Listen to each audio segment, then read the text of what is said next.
سيئات أعمالنا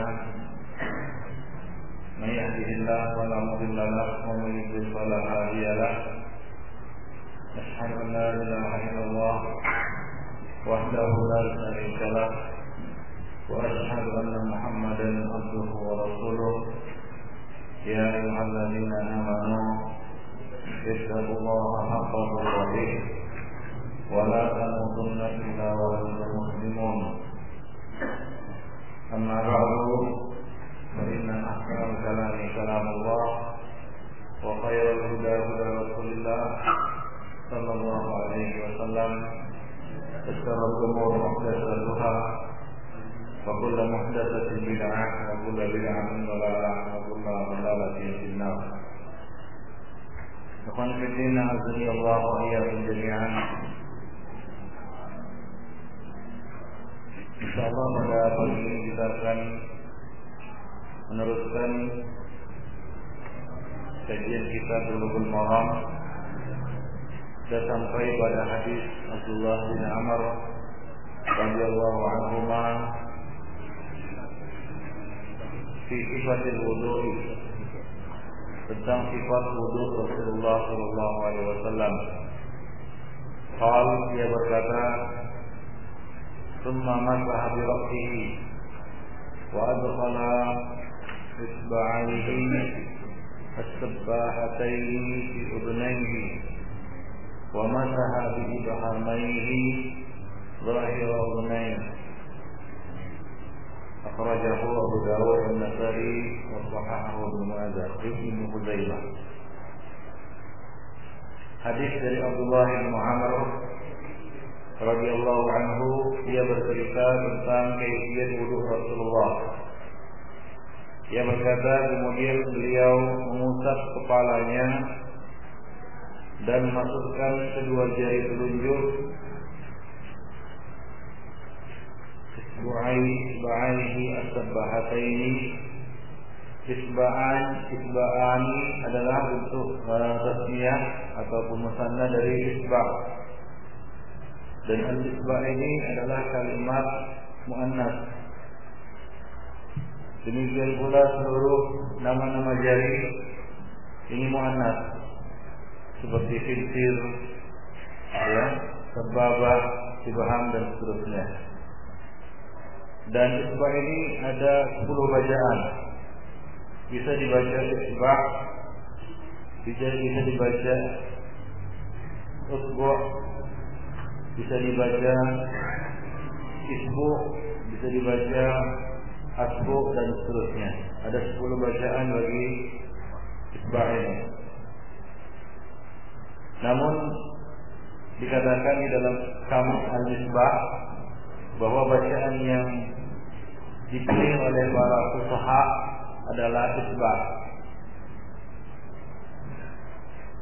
Dan isba' adalah ahadu atrafil kaf awil qadam.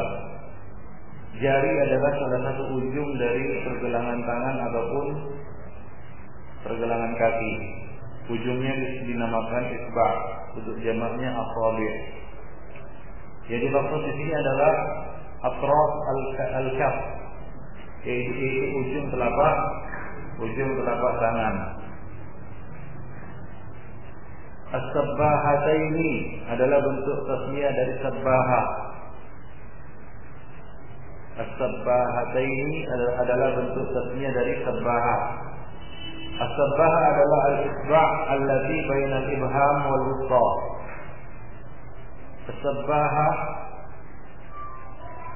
adalah jari yang terletak antara ibham adalah jempol atau ibu jari, dan wusta yaitu jari tengah. Di antaranya disebut as-sabbahataini. Sabbahataini. Ini adalah sabbahataini, yaitu jari telunjuk. Summiyat bidzalika li'annahu yusaru biha 'inda tasbihillah.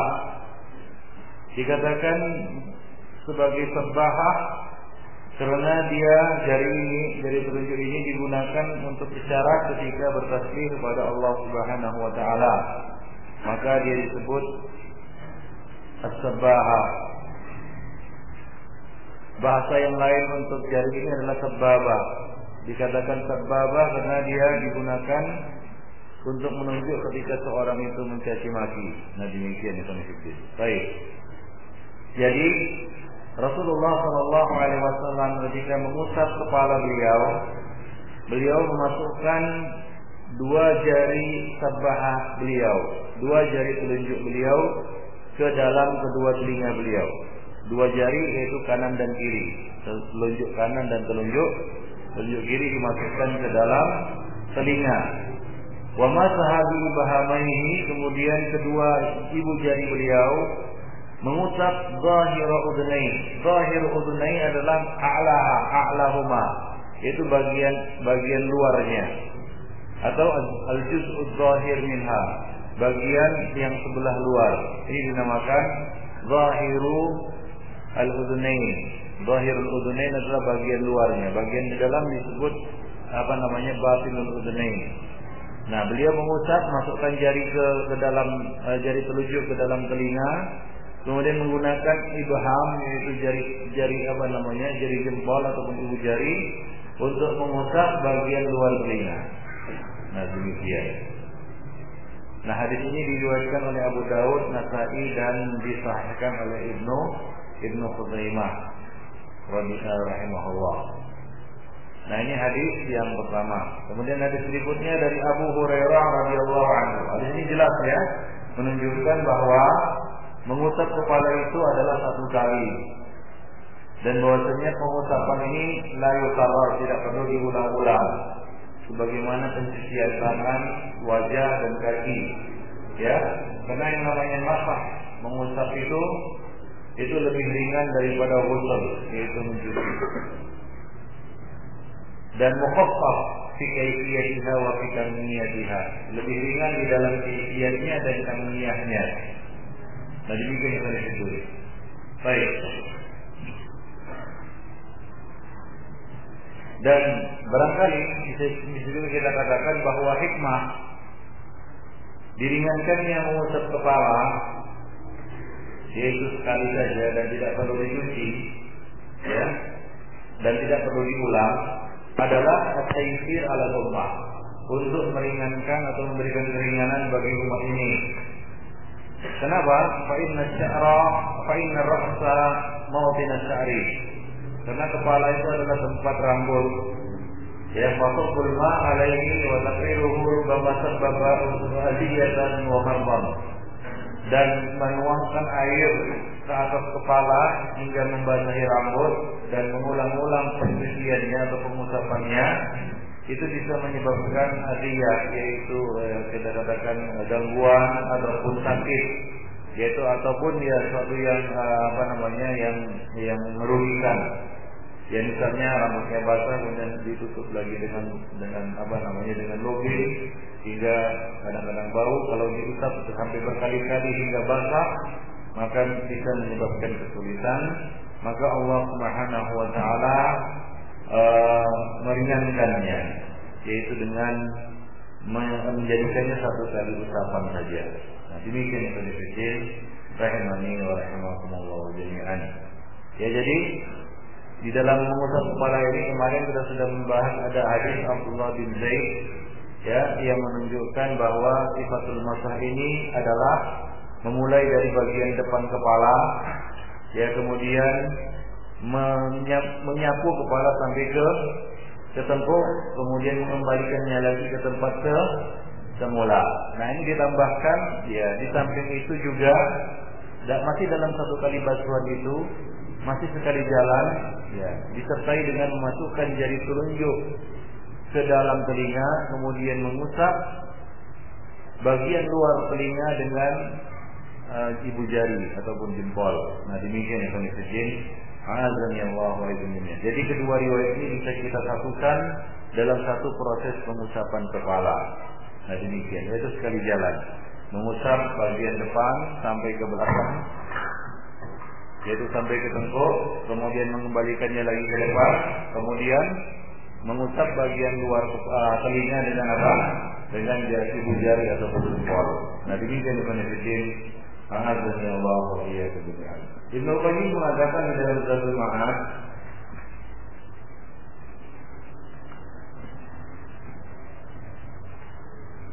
as-sahih annahu lam yukarrir an-nabi sallallahu alaihi wasallam masha ra'sihi. Ya, yang sahih adalah Rasulullah sallallahu alaihi wasallam tidak mengulangi pengusapan kepala. Bahkan idza karra ghasl al-a'dha afrada masha ra'si. Namun biasanya beliau apabila mengulang pencucian a'dha, yaitu pencucian wajah, tangan dan kaki, maka beliau afrada masha ra'si. Beliau mengusap kepala cuma satu kali. Walam yasih fi anhu khilafahu al-basah, dan tidak ada riwayat yang menyelisih hal ini sama sekali. Namun sebenarnya di sana ada riwayat lain, ya, dari Rasulullah SAW juga, bahwa beliau mengusap kepala sampai 3 kali, ya, mengusap kepala sampai 3 kali. Namun itu jarang beliau lakukan, itu jarang beliau amalkan, tapi bisa dan boleh. Demikian maksudin. Para ulama mengatakan, wa man nasara lahu aw halaqa rasahu fala yastahib lahu rad. Ada sebagian ulama mengatakan bagi orang yang tidak punya rambut atau mencukur gundul kepalanya, maka tidak dianjurkan baginya untuk mengembalikan basuhan ke depan. Jadi cukup ke belakang, kata mereka. Lianna la faidata fihi, karena menurut mereka ini tidak ada faedahnya dia mengembalikan ke depan kalau rambutnya gundul. Wa kadzalika la yustahabbu liman lahu sya'run katsir madfur. Demikian pula tidak dianjurkan untuk mengembalikannya ke depan bagi orang yang punya rambut yang sangat panjang atau tebal, ya, dan diikat dipotong lagi. Fayakunu kharaja makhrajal ghalib. Nah, jadi menurut sebagian ulama ini, orang yang rambutnya panjang dan tebal lalu ditocang, atau orang yang rambutnya gundul atau kepalanya gundul, ya, botak licin, maka mereka tidak perlu mengembalikannya ke depan. Ini menurut mereka, karena menurut mereka itu tidak ada faedah yang mengembalikannya ke depan. Adapun rambutnya panjang, maka itu percuma dan tidak ada faedah. Namun dapat kita katakan di sini bahwa ini adalah perkara ta'abbudi, ini adalah ibadah, ya, jadi dilakukan seperti yang dianjurkan dan dituntunkan oleh Rasulullah SAW dan tidak menyelisihinya. Terlepas apakah dia punya rambut atau tidak. Demikian prinsipnya. Azan ya Allah wa iyyakum jami'an. Baik. Nah, kemudian prinsipnya mengenai masalah udunain, ya, yaitu mengusap telinga yang tidak disebutkan di dalam ayat, sebenarnya mansus alaihi fil ayatul karimah. Ya, sudah termaksud ataupun termasuk di dalam firman Allah Subhanahu wa taala, wamsahu bi ru'usikum. Ya, karena Nabi sallallahu alaihi wasallam mengatakan al-udunani minar ra's. Ya, al-udunani minar ra's, yang artinya dua telinga itu adalah bagian dari kepala. Ya, dan hadis ini adalah hadis yang sahih. Ya, hadis itu adalah hadis yang sahih. Nah, demikian penjelasan jami'an. Baik. Khilaful ulama di dalam masalah ini. Para ulama sepakat, ini kesepakatan dulu ya. Para ulama sepakat ala anna masarrati min furudil wudu. Bahwa mengusap kepala ini termasuk kewajiban wudu. Ya, termasuk salah satu kewajiban wudu. Ala anna al-masru' masahu jami'ahu, dan yang disyariatkan adalah membasuh seluruhnya, yaitu seluruh bagian kepala. Waqtalaqu bi wujubi mas'i kullihi. Nah, di dalam hal ini mereka berselisih pendapat apakah wajib juga membasuh ataupun mengusap seluruh bagian kepala. Ya, mengusap seluruh kepala, apakah wajib? Abu Hanifah dan Imam Syafi'i berpendapat ila jawazi mas'i ba'dihi, bahwa boleh mengusap sebagiannya saja. Dalil mereka atau alasan mereka mengatakan ya annahu sallallahu alaihi wasallam tawaddaa wa masaha ala nasiyatihi. Ya, alasan mereka bahwasanya Nabi pernah berwudu dan beliau hanya mengusap bagian depan kepala saja, itu bagian dahi, jidat. Nah, ini pendapat mereka. Tapi riwayat itu tidak ada, ya. Riwayat itu tidak ada. Riwayat yang seperti ini. Wa dhahaba al-Imam Malik wal Imam Ahmad ila wujubi mashihi kullihi. Adapun Imam Malik dan Imam Ahmad berpendapat wajib mengusap seluruh bagian kepala, sebagaimana yang telah diriwayatkan secara sahih dari perbuatan Rasulullah SAW, ya, seperti yang telah kita bacakan pada hadis-hadis terdahulu. Syekhul Islam Ibnu Taimiyah mengatakan, lam yunqal an ahadin annahu istaghfara ala mashi ba'd ra'si. Tidak ada dinukil dari seorang pun bahwasanya Nabi SAW pernah hanya mengusap sebahagian kepala saja, seperti yang kita isyaratkan tadi, bahwa hadis itu tidak sahih dan tidak ada riwayat yang bunyinya seperti itu yang menyebutkan bahwa Nabi hanya mengusap sebagian kepala atau bagian depan kepala saja atau beberapa helai rambut saja. Ya, seperti ya itu merupakan mazhab ataupun pendapat Abu Hanifah dan Al-Imam Asy-Syafi'i. Ibnu Qayyim al-Jauziyah berkata, lam yasih anhu haditsun wahidun. Tidak ada satupun hadis yang sahih ya dari seorang pun annahu iqtasara ala mashi ba'd ra'si al-basah, bahwa Nabi SAW hanya mengusap sebagian kepala saja. Sementara Allah Subhanahu wa taala telah berfirman di dalam kitabnya dalam surah Al-Maidah ayat 6, "Wamsahu bi ru'usikum." Dan usaplah kepala-kepala kamu. Kepala itu mencakup seluruhnya. Ya. Wal ba' la tadullu ala rasil ba'di. Ba' ini bukan ba' li tab'id.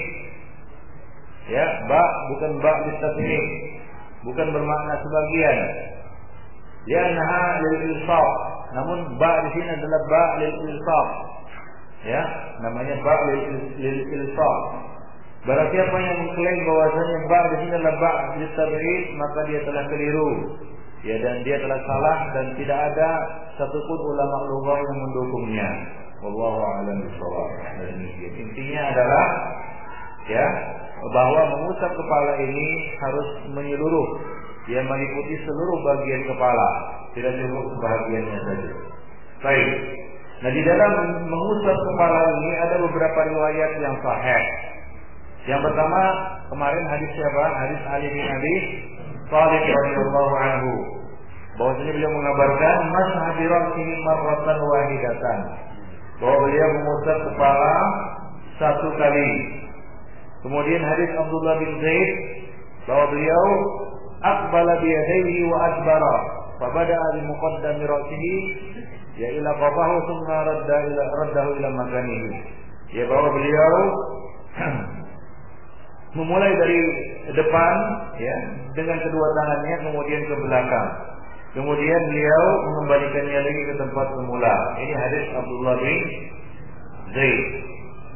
Nah, sebagian lagi mengatakan riwayat Muslim fa aqbala bi yadayhi wa adbara. Aqbala artinya ke depan, adbara ke belakang. Jadi ada dua riwayat. Riwayat pertama ya beliau memulai dari mana? Dari depan ke belakang, kemudian kembali lagi ke depan. Riwayat yang lain dimulai dari belakang ke depan, kemudian mengembali lagi ke belakang. Ya, sama seperti halnya riwayat Abu Baid binti Muawiz, dia mengatakan masah bi ra'sihi. Dia mengusap kepalanya. Fa bada'a bi mu'akhir ra'sihi. Beliau mulai ataupun Rasulullah mulai dari bagian bagian belakang kepalanya, summa bi muqaddamihi, kemudian ke depan ke bagian depan kepala beliau. Nah, kemudian mengembalikannya lagi ke belakang. Baik. Dan mengusap telinga. Dan di dalam riwayat yang terakhir yang kita bacakan di sini, yaitu riwayat siapa? Riwayat Abdullah bin Amr bin Al-As, disebutkan bahwa beliau mengusap telinga ya dengan ibu jari beliau, dengan jempol beliau, yaitu dengan caranya dengan memasukkan jari telunjuk ke dalam telinga, kemudian mengusap bagian luar telinga dengan ibu jari. Nah, itulah dia beberapa riwayat yang kalau kita kumpulkan kita mendapatkan satu kaifiat di dalam mengusap kepala ya ketika berwudu. Nah, demikian ikhwan-fillah, azani Allah wa iyyakum jami'an. Baik. Dan dalam hal ini di dalam riwayat lain juga disebutkan bahwa boleh mengambil air yang baru untuk mengusap telinga.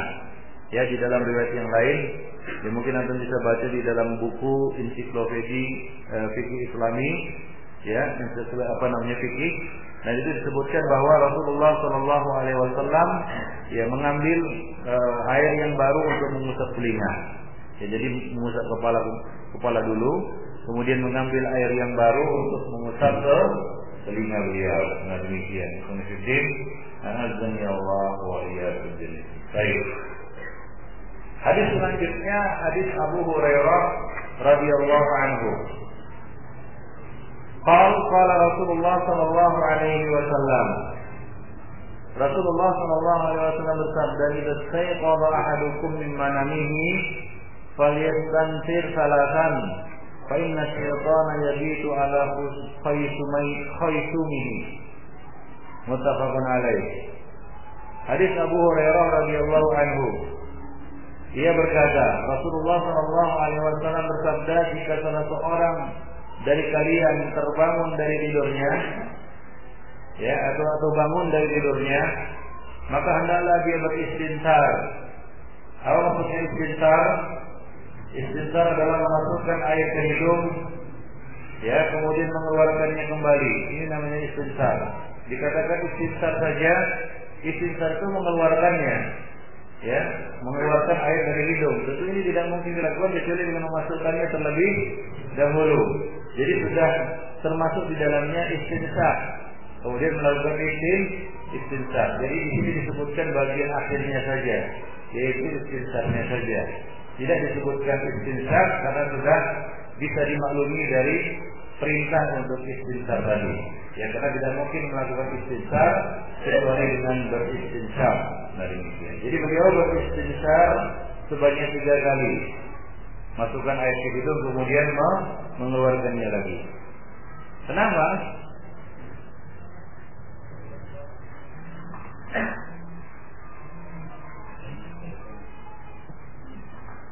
Fa inna syaitan yabitu ala khaysumihi. Karena syaitan bermalam, yabitu artinya bermalam. Ya, yabitu bermalam. Di mana? Ala khaysumihi. Allah punya khaysum. Al-khaysum yaitu dengan memfathahkan kha dan mensukunkan ya, kemudian setelah itu mendomahkan sin, khaysum yaitu a'lal anfi min dakhilihi, yaitu bagian atas dari hidung dan sebelah dalamnya, bagian atas hidung dan sebelah dalamnya, itulah dia khaysum. Nah, syaitan dikatakan bermalam di situ. Nah, kemudian kalau ingin dia bersihkan, ingin dia keluarkan syaitan itu, maka hendaklah dia melakukan istinsar dan istinsar. Nah, itulah cara untuk mengeluarkan syaitan yang bermalam di lubang hidungnya, di bagian atas lubang hidungnya. Baik. Nah, ini masalah gaib itu, ya, yang nggak bisa kita logikakan dengan akal kita, tidak bisa kita kita olah dengan akal kita. Lalu ada yang bertanya, bagaimana syaitan bisa masuk ke dalam lubang hidung yang kecil? Ya, kecil apa syaitannya itu? Berarti syaitannya kecil sekali. Kenapa harus takut kalau syaitannya kecil seperti ini? Mungkin ada yang berkata seperti itu. Nah, ini perkara ta'abbudi, ini perkara gaib. Ya, Rasulullah memerintahkan itu. Dan ini perkara yang tidak bisa kita olah dengan akal pikiran. Bukankah Nabi Shallallahu Alaihi Wasallam mengatakan, Inna syaitan yajri fi bani Adam majrad dam. Syaitan mengalir dalam tubuh manusia, ya, seperti aliran darah, ya, di dalam tubuh mereka. Jadi syaitan ada di dalam aliran darah, urat tempat mengalirnya darah itu kecil lubangnya, lebih kecil dari lubang hidung, pasti. Nah, syaitan bisa mengalir di situ. Apakah bisa kita bagaimana itu? Bagaimana syaitan bisa mengalir di dalam urat dalam saluran kita katakan saluran darah itu, ya, di dalam urat darah itu, ya, tentunya ini tidak bisa kita logikakan dan tidak bisa kita bayangkan dengan pikiran kita. Ini merupakan pengkhabaran dari apa? Dari Allah Subhanahu wa taala kepada Rasulnya, dan Rasulnya tidaklah berkata dengan hawa nafsu, ya, tapi ini adalah wahyu dari Allah Subhanahu wa taala. Karena yang menciptakan syaitan ini siapa? Allah Subhanahu wa taala, dan dia mengabarkan bahwa syaitan ini bisa bermalam di lubang hidung kita. Ya, sebagaimana juga dia bisa mengalir di dalam urat darah kita. Ya, dan syaitan ini ya bisa melihat kamu dari tempat di mana kamu tidak bisa melihatnya. Dia datang dari depan, dari belakang, ya dari kanan dan dari kiri, dari arah mana saja yang tidak kamu ketahui. Dan bahan penciptaannya juga berbeda dengan bahan penciptaan manusia. Manusia diciptakan dari apa? Dari tanah. Unsur tanah adalah unsur dasar penciptaan manusia. Syaitan dari apa? Dari api. Unsur dasarnya adalah api. Jadi dia bisa masuk kemana-mana. Dia bisa menjelma. Manusia tidak bisa menjelma. Dia dalam bentuk yang lain. Syaitan bisa. Syaitan bisa menjelma dalam bentuk anjing hitam. Syaitan bisa menjelma dalam bentuk ular dan seterusnya. Adapun manusia tidak bisa. Nah, jadi berbeda ya zat penciptaannya. Jadi kita tidak bisa menganalogikannya dengan makhluk-makhluk lain atau memikirkannya dengan akal pikiran kita, karena tidak akan masuk ke dalam akal pikiran kita. Baik. Karena tidak ada yang pernah melihat syaitan dalam bentuk wujud aslinya. Ya. Baik. Dan kita tidak tahu juga bagaimana zat penciptaannya. Baik. Maka dari itu kewajiban kita adalah mengimani hal ini, kemudian melaksanakan konsekuensinya. Nabi memerintahkan kita untuk memasukkan air ke hidung dan mengeluarkannya apabila kita bangun dari tidur. Tujuannya adalah untuk apa? Untuk mengusir syaitan dari hidung kita yang bermalam di lubang hidung kita. Baik, ikhwanifiddin, apa kaitannya hadis ini dengan bab wudu? Yaitu perintah untuk istinsar. Ya, bahwasanya istinsar termasuk salah satu bagian dari apa? Dari wudu. Ya, sebelum berwudu kita diperintahkan untuk melakukan istinsar, ikhwanifiddin. Nah, kemudian para ulama berbeda pendapat. Apakah ini berlaku juga untuk orang yang tidur siang hari? Sebagaimana zahirnya hadis ini berlaku untuk orang yang tidur pada malam hari. Nah, dalam hal ini para ulama mengatakan bahwa ini berlaku umum, ya, bahwa ini berlaku juga untuk orang-orang yang tidur pada siang hari. Nah, demikian. Walaupun sebagian ulama mengatakan bahwa ini khusus pada malam hari. Ini khusus pada malam hari. Baik. Diriwayatkan dari Imam Ahmad demikian. Ya, jadi ada yang mengatakan anna dzalika khasun bi naumil laili dunan nahar. Ada yang mengatakan bahwa hal ini khusus untuk tidur malam hari, bukan tidur siang hari. Ya, sebagaimana hadis perintah untuk mencuci kedua tangan. Ya, apabila seorang bangun dari tidurnya pada malam hari. Ya, nah demikian. Jadi mereka menyamakan hal itu. Sebagian mengatakan tidak bisa disamakan.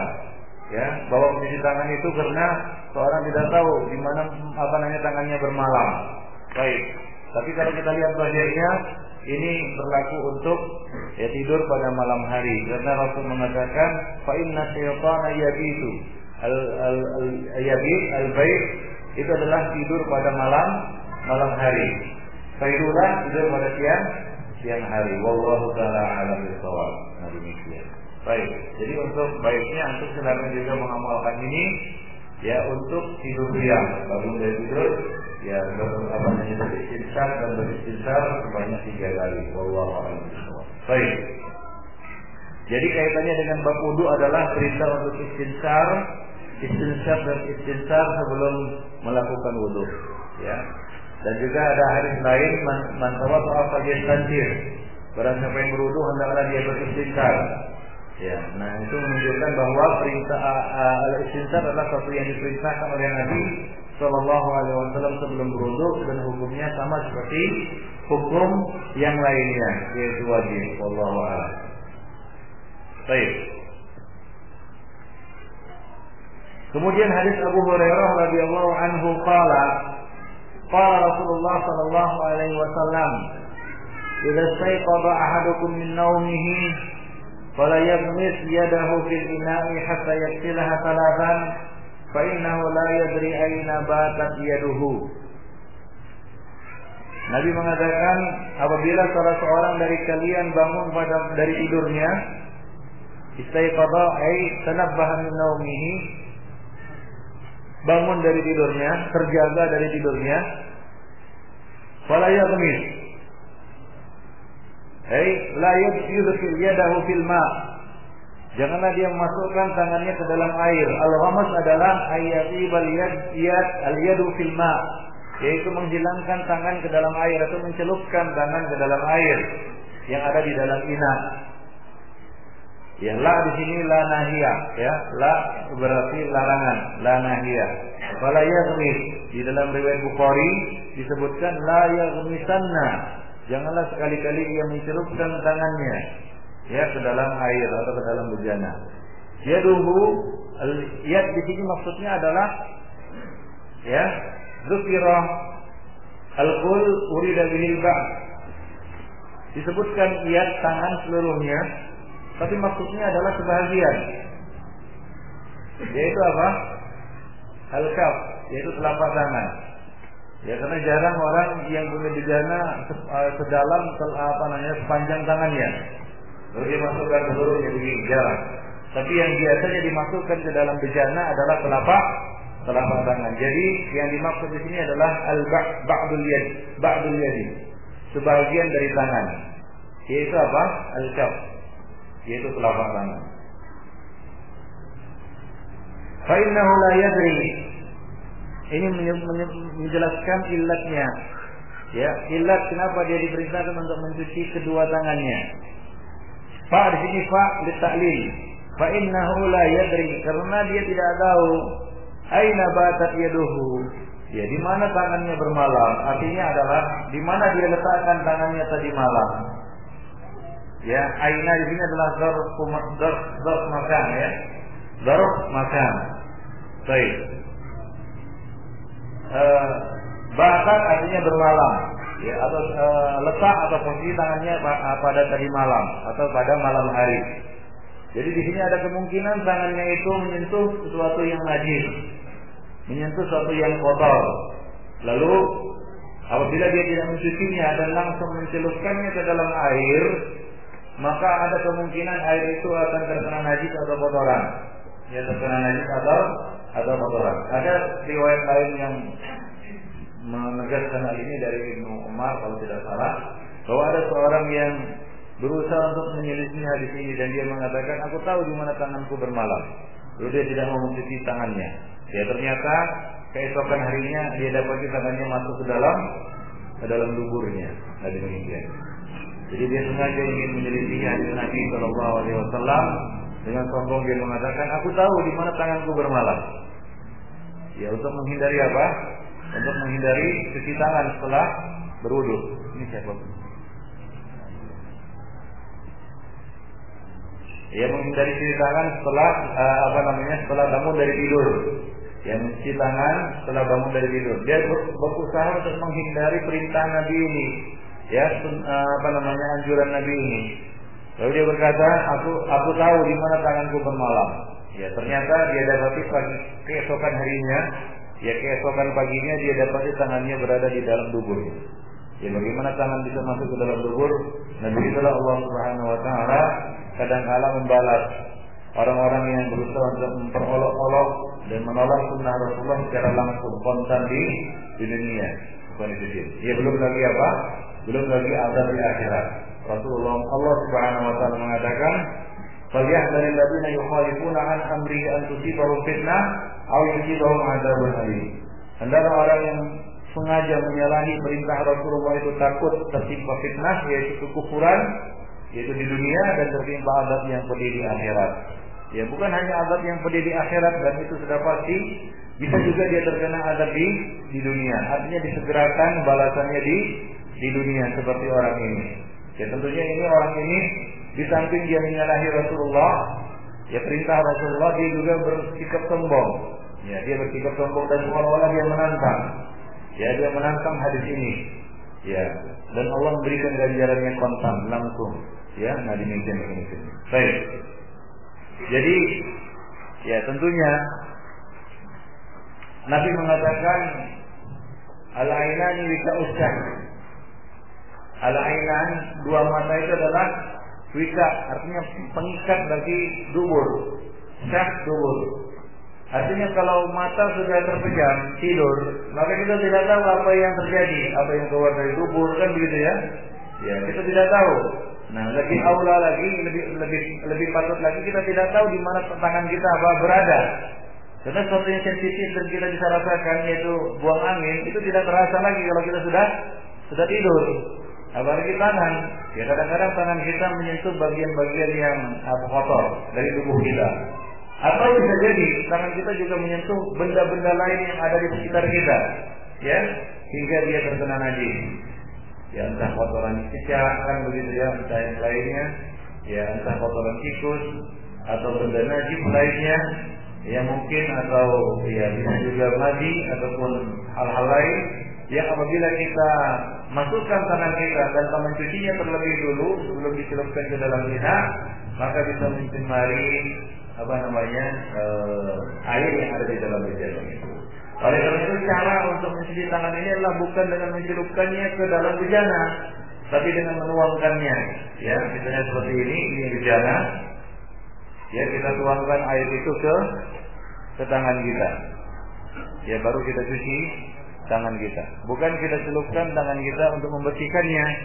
Ya, sama saja kita berarti telah mengotori air yang ada di dalam bejana tersebut. Baik. Jadi ini juga menunjukkan kaitannya dengan bab wudu adalah perintah untuk mendahulukan pencucian kedua tangan sebelum kita memulai wudu. Ya, sebelum kita memulai wudu. Seperti di dalam hadis Humran Maula Utsman disebutkan bahwa beliau memulainya dengan apa? Mencuci tangan tiga kali. Wallahu a'lam. Nah, jadi ini adalah dalil terpisah atau negatif. Nah, tadi sudah kita sebutkan bahwa ada khilaf ulama di dalam bab ini. Ya. Imam Asy-Syafi'i dan jumhur ulama berpendapat bahwa ini berlaku untuk semua tidur. Kullu naumin. Asy-Syafi'i dan jumhur ulama berpendapat bahwa perintah untuk mencuci kedua tangan setelah bangun dari tidur ini berlaku untuk tidur malam dan tidur siang. Jadi disyariatkan mencuci tangan, ya, mencuci kedua tangan setelah tidur malam maupun tidur siang. Berdasarkan keumuman sabda Rasulullah sallallahu alaihi wasallam, min naumihi, dari tidurnya. Walaupun ya lanjutan hadis ini sebagaimana juga sebelumnya, fa innahu la yadri aina batat yaduhu, batat adalah tidur pada siang pada malam hari. Demikian pula sebelumnya, fa inna syaitana yabitu ala khaisumihi. Itu zahirnya menunjukkan bahwa ini terjadi pada malam hari. Namun jumhur ulama dan al-Imam Syafi'i berpendapat bahwa ini berlaku untuk tidur siang dan tidur malam umum. Baik. Adapun yang lainnya,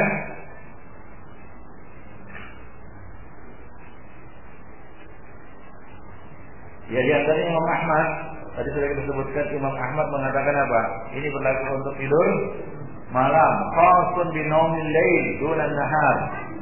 Adapun yang masyhur dari mazhab Imam Ahmad adalah fa innahu la athara li naumin nahar. Kalau tidak ada asar, tidak ada perintah, ya, tidak ada anjuran untuk mencucinya, ya, ketika bangun dari tidur siang. Wa inna ma wujubul ghusli khasun bi naumil lail. Bahwa kewajiban mencuci tangan ini khusus untuk tidur malam, tidak untuk tidur siang. Berdasarkan sabda Nabi, fa inna ahadakum la yadri aina batat yaduhu. Ya, diambil dari kata bata adalah hal yang terjadi pada malam hari. Baik, demikian. Nah, kemudian para ulama juga berbeda pendapat tentang hukumnya. Apakah ini wajib atau mustahab? Jumhur mengatakan mustahab. Ya, jumhur mengatakan hukumnya mustahab. Sebagian mengatakan ini wajib. Ya, seperti Syaukani, Ibnu Hazm dan lain-lain mengatakan ini wajib. Dan kita contoh kepada perintah ini atau kepada pendapat ini bahwa perintah di dalam hadis ini kandungannya adalah wajib. Ya, apalagi Nabi SAW mengatakan, ya, illatnya, menyebutkan illatnya, fa inna ahadakum la yadri aina batat yaduhu. Karena tidak ada seorang pun dari kamu yang tahu di mana tangannya bermalam. Kayaknya kita pun tidak tahu, siapapun yang tidur tidak tahu ya di mana tangannya bermalam atau apa yang terjadi pada tangannya tadi malam atau pada saat dia tidur. Maka kita condong kepada pendapat ini, wallahu a'lam bishawab. Baik. Dan ini juga merupakan pendapat yang dipilih oleh Syekhul Islam Ibnu Taimiyah rahimahullah. Baik. Jadi ini adalah perkara ta'abbudi yang tidak boleh ditakwil dengan apa? Dengan logika. Baik.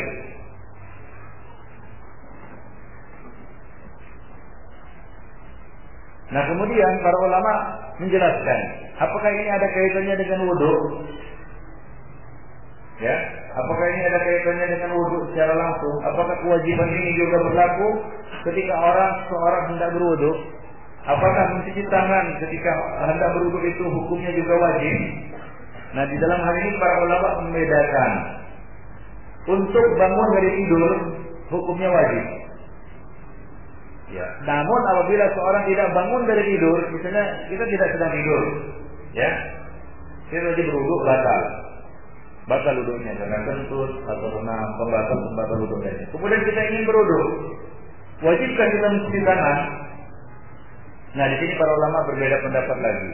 Sebagian mengatakan tidak wajib, mustahab. Sebagian mengatakan wajib. Yang rajih adalah tidak wajib. Hukumnya mustahab.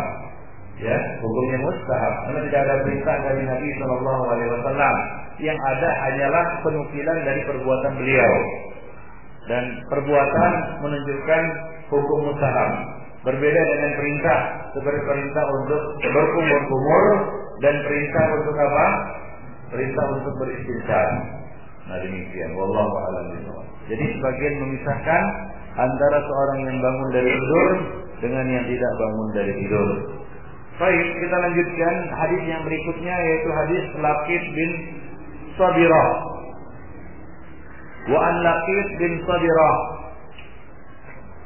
Laqit bin Sabirah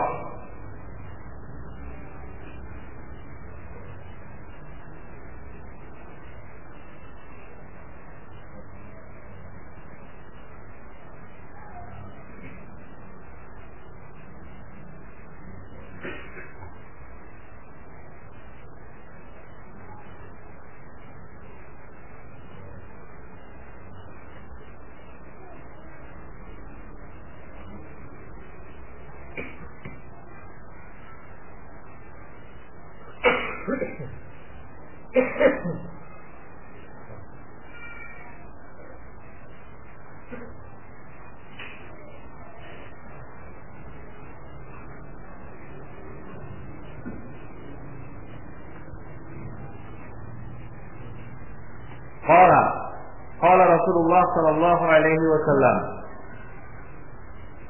Rasulullah sallallahu alaihi wasallam bersabda, "Asbiril wudu wa khallil bainal asabi' wa baligh fil istinshaq illa an takuna sha'iman."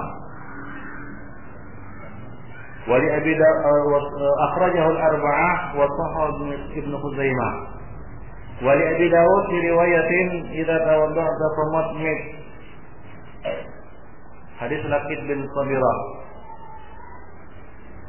Di sini hadis ini mengandung 3 perkara. Yang pertama adalah perintah untuk isbaghul wudu. Asbir itu adalah kata perintah dari asbagha. Asbir.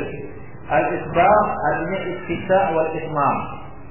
Al-isbagh maknanya adalah ittisa' dan itmam, menyempurnakan dan memperluas.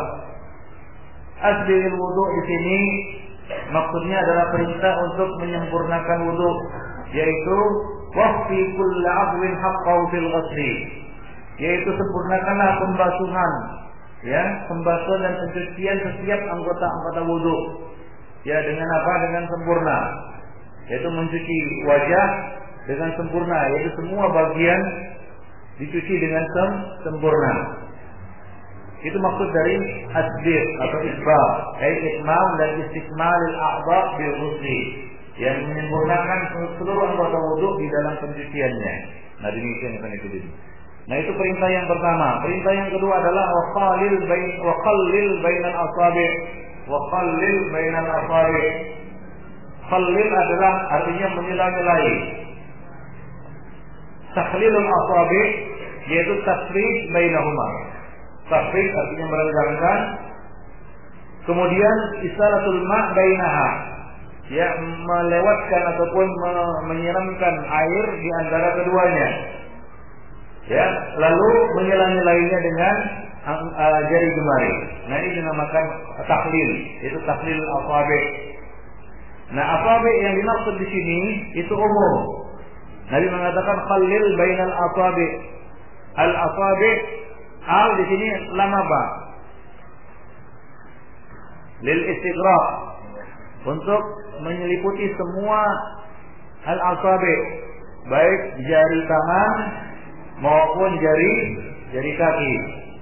Jadi al-murad asabi'ul yadayn war rijlayn. Yang dimaksud di sini adalah jari tangan dan juga jari kaki. Berdasarkan hadis Ibnu Abbas radhiyallahu anhuma, beliau mengatakan idza tawadda'ta faqallil asabi'a yadayka wa rijlaika. Hadis riwayat Ahmad dan At-Tirmidzi. Jadi di dalam riwayat lain disebutkan bahwa yang dimaksud dengan asabi' di sini adalah umum meliputi asabi'il yad wa asabi'il rijlain. Ya, jari tangan dan jari kaki. Nabi mengatakan jika kamu berwudu, maka sela-selailah jari-jari tanganmu dan jari-jari kakimu. Jadi jari-jari kaki harus disela-selai. Baik. Kemudian ini perintah yang kedua. Kemudian perintah yang ketiga adalah wabaligh ay ajil al-juhda wa taqsim. Yaitu balik, sungguh-sungguhlah, ya, serius. Al-juhdu artinya serius. Istiqsa artinya menuntaskan, tuntaslah. Maksudnya wabaligh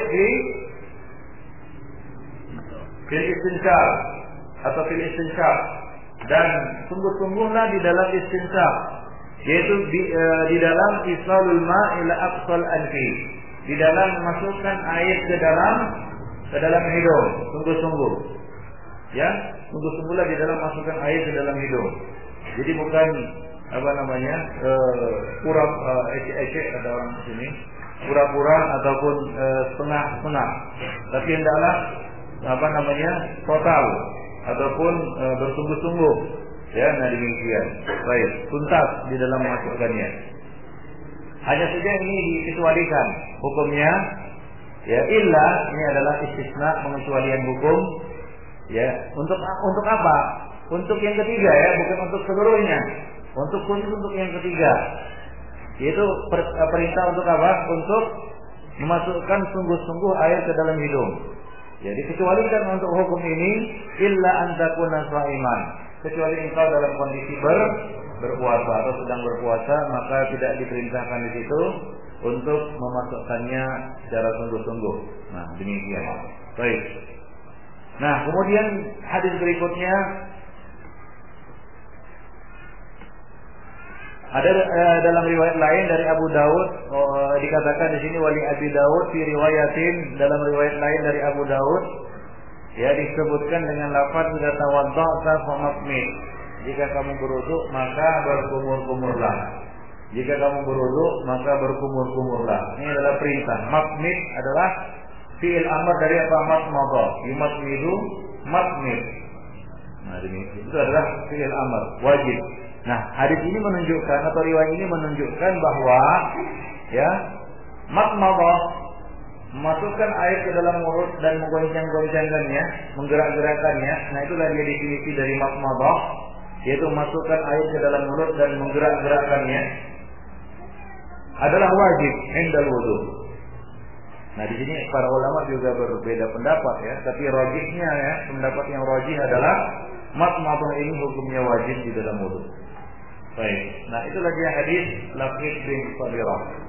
Hadis selanjutnya yang menunjukkan dari Utsman bin Affan radhiyallahu anhu, qala, ia berkata, Inna Nabiy sallallahu alaihi wasallam kana yuqallilu lihiyatahu fil wudu. Hadis ini dikatakan hadis yang baik ya. Tapi ini sahih. Hadis ini sahih. Diriwayatkan dari Utsman bin Affan bahwa Nabi sallallahu alaihi wasallam menyela-nyelai jenggotnya dengan air ketika berwudu. Kana yukhallilu lihyatahu fil wudu. Tahlil al-lihyah. Jadi ini berlaku bagi orang yang punya apa? Punya jenggot. Kalau yang enggak punya jenggot, menyela-nyelai dagu gini. Tidak. Ini khusus bagi orang yang punya jenggot. Dan dalam ini tidak ada menyela-nyelai kumis ya.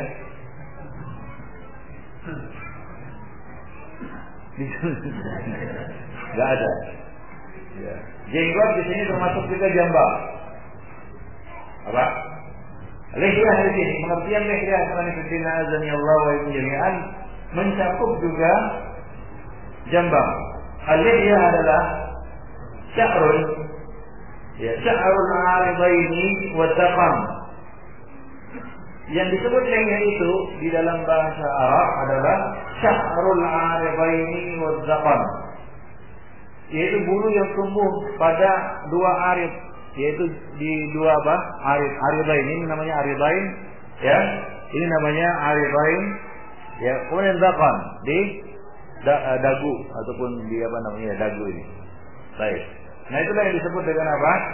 Dengan lihyah. Jadi perintah untuk apa namanya memelihara lihyah adalah memelihara ini seluruhnya. Nah, yang di sela-sela itu adalah jambang berikut jenggot yang di bawahnya. Nah, kalau kita tebal, ya tebal, di sini juga ada, maka juga di sela-sela yang pada yang bulu yang ada pada kedua sisi wajah ini. Nah, karena itu juga termasuk bagian dari jenggot. Baik, konfidin rahimani wa rahimakumullah jami'an. Jadi, ya dari hadis ini dapat diambil beberapa kesimpulan. Yang pertama adalah masru'iyatu tahlilil lihyah fil wudu. Pensyariatan menyela-nyelai jenggot di dalam berwudu. Bagaimana caranya? Yaitu tafriquha, yaitu dengan mengacak-ngacaknya. Ya, artinya memisah-misahkannya seperti ini. Wa isalatul ma'i fiha, dan mengalirkan air ke sela-selanya. Ya, liyadkhula ma'al wudu fihi, agar air wudu masuk ke dalamnya. Ya, khilal syari, di antara sela-sela bulu ini, di sela-sela janggut, ya. Wa yasilu ilal bisra, dan sampai juga ke mana? Ke kulit. Sampai ke mana? Ke kulit. Baik. Itulah dia cara tahlil al-lihyah.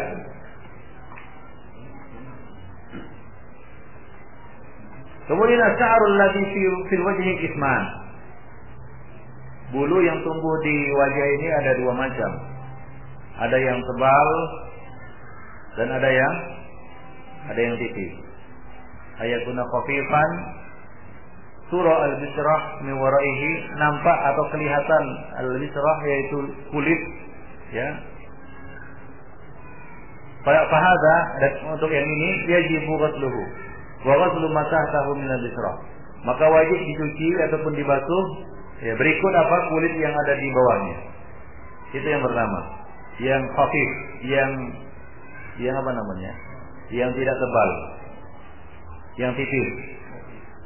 Wasani ayyakuna kasifan. Yang kedua, bulu yang tumbuh di wajah ini tebal. Tebal dia.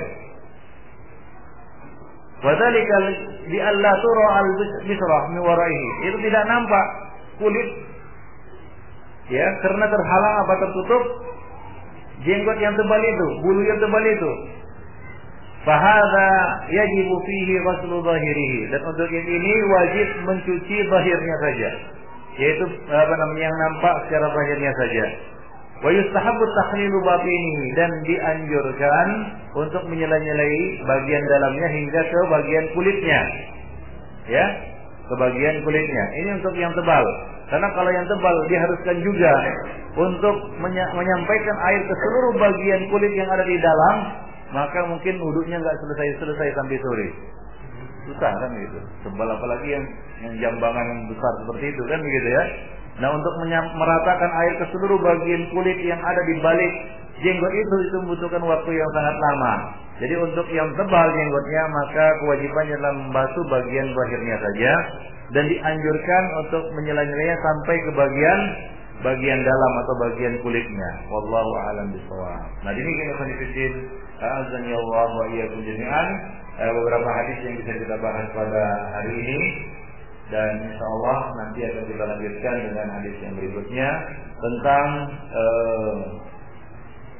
takaran air yang dipakai untuk wudu. Apa? Takaran air yang dipakai untuk wudu. Berapa? Ya, takaran air yang digunakan oleh Nabi untuk berwudu. Apakah ada takaran minimalnya atau tidak ada? Nah, ini akan kita bahas pada pertemuan yang akan datang.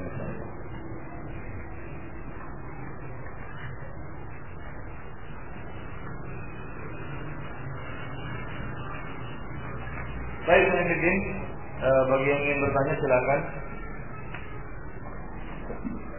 berkaitan dengan masalah ini.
misalnya apakah bulu rambut atau bulu yang tepat berada di bawah bibir termasuk lihya? Ya, itu termasuk lihya, termasuk jenggot. Bagaimana kalau kita berwudu tapi tidak melakukan istinsar? Apakah salat kita sah? Nah, mengenai istinsar ini para ulama masih berbeda pendapat. Ya, kita katakan bahwa meninggalkan dengan sengaja istinsar ini akan menyebabkan pelakunya jatuh dalam dosa. Tapi wudunya tetap sah, wallahu a'lam. Karena para ulama mengatakan, ya, yang tidak meninggalkan salah satu dari perkara yang disebutkan di dalam ayat itu masih dikatakan sah wudunya.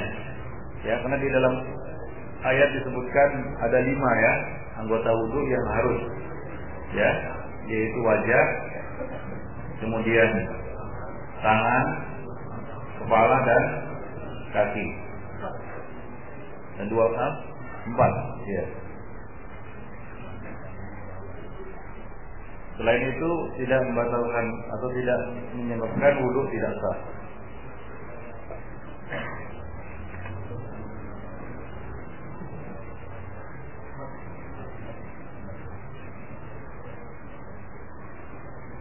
Apabila kita terburu-buru masbuk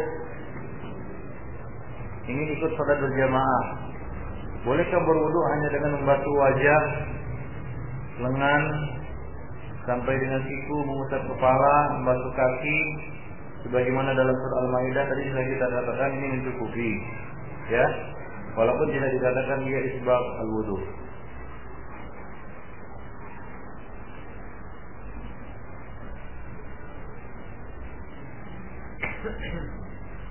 Berwudu setelah jima, apakah hadisnya sahih? Ya, sahih. Anjuran untuk berwudu setelah jima tapi tidak wajib, hanya mustahab saja.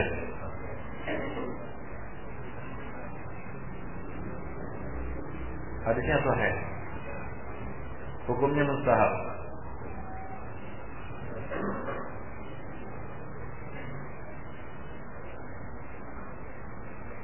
Apakah jambang termasuk lihya? Apakah sama keharamannya dalam hal mencukur jenggot? Ya, sama.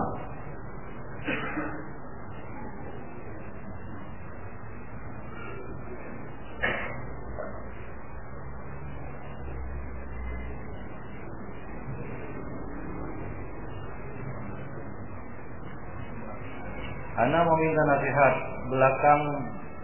Belakangan ini fitnah teroris semakin hangat dibicarakan di masyarakat, sehingga terjadi saling mencurigai antara umat, khusus yang berpenampilan sama seperti mereka. Bagaimana menanggapi hal ini? Ya, sekarang antum terlibat atau tidak? Kalau antum tidak terlibat, ngapain antum takut? Ya. Dan kalau masyarakat memang mengenal antum, kenapa harus takut dicurigai? Ya, kalau memang ya kita identitasnya jelas, ya berada di satu tempat juga keberadaannya juga jelas, nggak terlibat lagi, nggak ada terkait sedikit pun dari jauh maupun dari dekat. Lalu mengapa antum harus heboh? Kehebohan antum itu dalam tanda petik jangan-jangan ada apa-apanya. Ya bagaimana? Identitasnya jelas, KTP nggak punya. Ya, terus datang ke tempat nggak lapor, ya kan? Terus jarang bersosialisasi dengan penduduk sekitar. Ya. Kemudian terima tamu-tamu gelap lagi nggak ngelapor 1x24 jam. Apa nggak dicurigai? Sudah penampilannya kayak gitu kan begitu. Nah, jadi ya, ikhwan fillah azanillahu wa jami'an, sudah sering kita katakan, pertama yang harus antum lakukan adalah memutus hubungan, ya sama sekali, ya dengan orang-orang seperti ini, orang-orang harokah seperti ini. Antum nggak rugi kehilangan teman seperti mereka. Ada orang yang merasa nggak enak lah. Dulu teman lama, teman saya waktu harokah dulu, dia udah taubat nih, udah masuk salafi kan gitu. Tapi masih menjalin hubungan, masih SMS-an, masih mengangkat teleponnya, masih menerima kedatangannya. Ya bagaimana nggak dicurigai? Tapi kalau antum talak 3 putus hubungan, ya insya Allah nggak ada, nanti nggak usah heboh lagi. Orang-orang masyarakat juga tahu antum nggak terlibat. Apalagi keberadaan antum di tengah masyarakat juga jelas, ya kan? Bukan sosok yang majhul. Sosok majhul, nggak diketahui identitasnya. Mereka KTP nggak ada, boro-boro, ya NPWP dan lain sebagainya. Nah, hidup berdua di rumah, ditanya surat nikahnya nggak ada. Ya gimana? Entah dari planet mana ini. Ya. Satu hal yang mencuat adalah jangan-jangan orang ini nggak mengakui keberadaan negara Republik Indonesia, kan begitu? Ya, apa-apa nggak ada, gitu. Jangan-jangan dia bukan warga atau tidak mengakui ya negara Republik Indonesia. Yang menurut orang-orang Harakah ini ini adalah negeri kafir, ya, orang-orang yang terlibat di dalamnya tauhid, ya. Nah, itu pandangan mereka. Nah, kalau antum juga ya segala sesuatunya samar-samar, ya, atau abu-abu, ya ini ya wajar kalau antum heboh ketika terjadi seperti ini, wah. Kenapa? Ya, saya kantung nggak ada KTP. Ya, di rumah berdua sama wanita nggak ada surat nikah. Anak-anak mana ada lagi akte kelahiran kan gitu. Nah, kalau seperti ini kondisinya, ya maka antum hendaklah mengerti bahwasanya kita hidup di negara yang berdaulat, punya peraturan. Patuhilah peraturan itu selama peraturan tidak bertentangan dengan syariat. Maka punya identitas itu wajib. Sebagaimana antum pergi ke Saudi, mereka akan tanya iqamah, izin tinggal, ada nggak? Kalau nggak ada diusir. Wah, kejam kali, kan kita sama-sama muslim. Ya, nggak seperti itu. Masing-masing negara ada peraturannya, kan begitu ya. Al muslimuna ala syurutihim. Nah, begitu. Ya, jadi perhatikanlah hal-hal semacam ini. Nah, kemudian juga ya jangan ada hubungan ya dari dekat maupun dari jauh dengan orang-orang seperti ini. Ya, dengan orang-orang seperti ini. Ya, kecuali mengajak mereka untuk taubat, keluar dari gerakan-gerakan seperti itu. Ya, karena pangkalnya dari pemahaman yang menyimpang ini, pemahaman yang sesat, ya, pemahaman yang keliru di dalam memahami kitabullah dan sunnah Rasulullah, keliru di dalam memahami Quran dan hadis.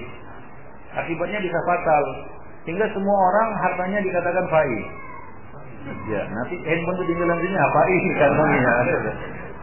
Ikhwanifiddin, ada unsur hawa nafsu di sana. Ya, untuk kelompok-kelompok seperti ini ada unsur-unsur hawa nafsu, menghalalkan sesuatu dengan gampangnya. Harta muslim, bahkan harta kafir dan nyawa kafir di negara yang muslim yang berdaulat itu tidak boleh sembarangan diambil dan dirampas, apalagi dibunuh, kan begitu ya. Nah, demikian Nabi mengatakan, aku berlepas diri dari orang-orang yang membunuh seorang kafir zimmi dan kafir yang mendapatkan perlindungan dari kaum muslimin. Wa yas'abi dhimmatihim adnahum, dan orang muslim itu harus berusaha untuk menjaga orang-orang yang dilindungi oleh orang muslim. Walaupun yang melindungi ini adalah orang yang rendah keimanannya. Anggaplah sekarang kita katakan ya iman antum lebih tinggi daripada orang yang mengatur negara ini. Lalu mereka melindungi orang-orang kafir yang ada di negeri ini. Antum harus menghormati perlindungan yang mereka berikan. Itu maksud dari hadis tersebut. Wa yas'abi dhimmatihim adnahum. Nah, demikian ikhwanifiddin. Azan ya Allah. Itu kalau antum menganggap iman antum lebih tinggi. Ikhwanifiddin, azan ya Allah wa iyyakum jami'an. Jadi enggak perlu antum heboh. Dan mengenai penyimpangan mereka dan kesesatan mereka itu sudah sering kali kita sampaikan di sini, kan begitu ya. Menyimpangnya gerakan-gerakan harokah-harokah seperti itu, yang baik yang terlibat langsung maupun yang tidak terlibat langsung. Karena di sana banyak kelompok-kelompok yang tidak terlibat langsung, tapi secara pemikiran terlibat dia. Ini harus hati-hati kita. Maka dari itu kita kayaknya perlu ngaji manhaj lagi, gitu ya, supaya kokoh manhaj salafnya, ya. Dan insya Allah kita akan membuat kajian khusus tentang manhaj, ya. Nanti ada selebarannya kita. Karena ini memang manhaj ini kalau tidak diasah dan tidak dikaji ulang, nanti akan lupa, ya. Dan kadang-kadang di sana perasaan juga turut bermain. untuk menggiring kita kepada satu kelompok yang sesat. Ya karena mungkin ya masa kan gitu, masa seperti ini dikatakan sesat, masa mereka sudah berjuang begini dikatakan menyimpang dan seterusnya. Kadang-kadang perasaan bermain hingga ya kita katakan nilai-nilai ilmiah, ya dalil-dalil syar'i, kaidah-kaidah syariah itu kadang-kadang dipinggirkan karena mengikuti perasaan ini. Wah, sama mereka sama kita, kan gitu. Kadang-kadang muncul kata-kata seperti itu. Mereka mau taubat juga. Nah, kadang-kadang kita tertipu dengan apa? Dengan zahir dari kelompok ini. Ya seolah-olah sekarang sudah pakai istilah salaf, tapi ya aktivitasnya, kegiatannya masih seperti itu. Nah, kadang-kadang kita tertipu dengan trik-trik mereka atau dengan tipu daya mereka. Maka di sini perlu kita pelajari sekali lagi atau kita ulang lagi, kita kaji kembali tentang bagaimana manhaj ya Ahlus Sunnah wal Jamaah terhadap ahli bidah. Khususnya ya pada masa sekarang ini Khawarij ya yang menonjol, kan begitu ya. Di samping ya kelompok-kelompok sufi yang bertebaran ya, yang muncul bertebaran di mana-mana seperti jamur di musim hujan. Ya, perlu Anda mengetahui baik Khawarij maupun sufi sama-sama tumbuh di negeri ini seperti jamur di musim hujan. Nah, dakwah salaf mau muncul banyak kali rumput ilalang yang menghalanginya. Jadi perlu dibersihkan ini, kan gitu ya. Rawat dipupuk ini supaya apa? Supaya tumbuh dia subur. Nah, demikian kan itu.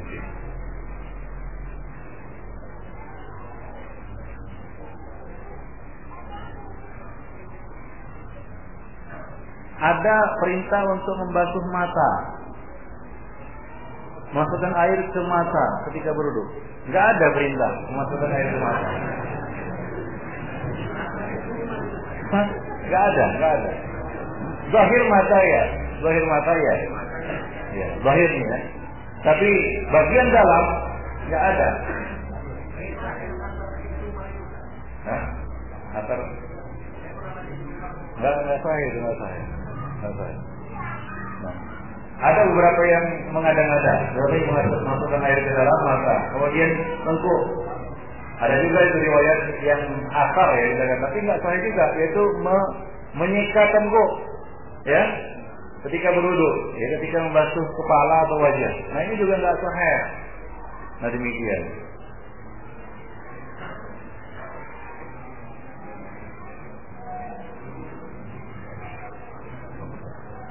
Bagaimana pelaksanaan wudu untuk orang sakit yang terbakar kulitnya?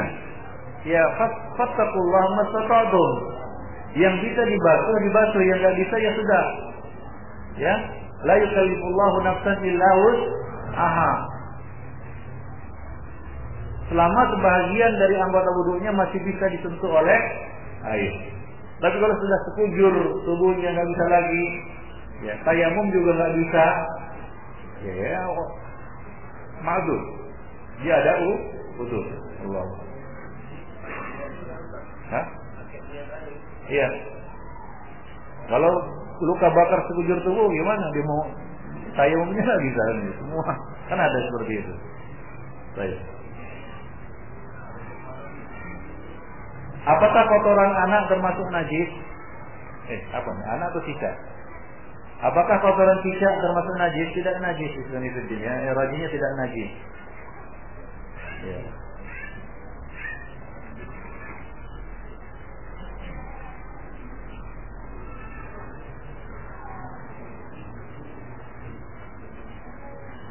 Ketika masbuk, saat itu posisi imam sedang sujud. Lalu yang masbuk tadi bertakbir mengangkat kedua tangan dan bersedekap, lalu atau bertakbir mengangkat kedua tangan tidak bersedekap langsung sujud mengikuti imam. Mana yang benar? Yang benar adalah bertakbir, tidak perlu mengangkat tangan, bertakbir dan tidak perlu bersedekap dan langsung mengikuti imam sujud. Itu yang sahih. Karena bukan waktunya dia bersedekap di situ. Tapi dia harus bertakbir karena takbiratul ihram itu rukun. Mengangkat tangan dan takbir serta langsung mengikuti ya kondisi imam. Kalau sedang sujud ya sujud.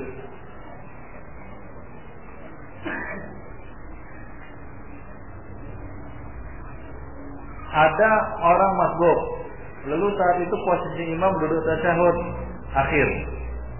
Lalu orang yang masbuk apakah duduk iftiroz atau ikut imam duduk tasyahud akhir? Wallahu a'lam, ini iftiroz. Ya.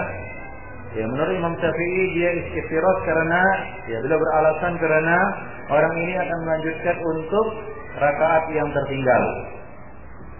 Nah, baik. Dan lebih memudahkan baginya untuk bangkit apabila dia berduduk iftiroz. Karena Nabi duduk tasyahud tawarruk itu pada tasyahud akhir yang pada salat terdapat tasyahud awalnya. Pada salat yang terdapat tasyahud awalnya. Apakah tidur merupakan syarat untuk melakukan salat tahajud? Bukan syarat. Ya, bukan syarat. Bukan syarat harus tidur dulu baru bangun kemudian salat tahajud. Kalau dia tidak tidur langsung salat juga tidak mengapa. Ya, tidak syarat. Walaupun kita katakan anjurannya sunnahnya menurut sunnah Rasulullah Sallallahu Alaihi Wasallam, seorang itu dianjurkan untuk segera tidur agar dia bisa bangun pada malam hari. Nah, juga ada keutamaan di mana apabila dia bangun dari tidur dia membaca doa, kan begitu ya, beberapa bacaan yang dibacanya pada malam apabila dia terjaga pada malam hari. Ya, nah demikian. Itu seperti baca surat Ali Imran ya.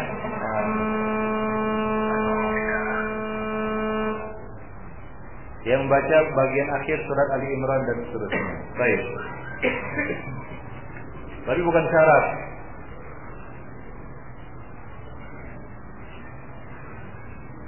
Apakah tertidur sekejap pada waktu khutbah Jumat juga membatalkan wudu? Tidur lama maupun sebentar, apabila kita sudah dikatakan tidur, maka itu membatalkan wudu.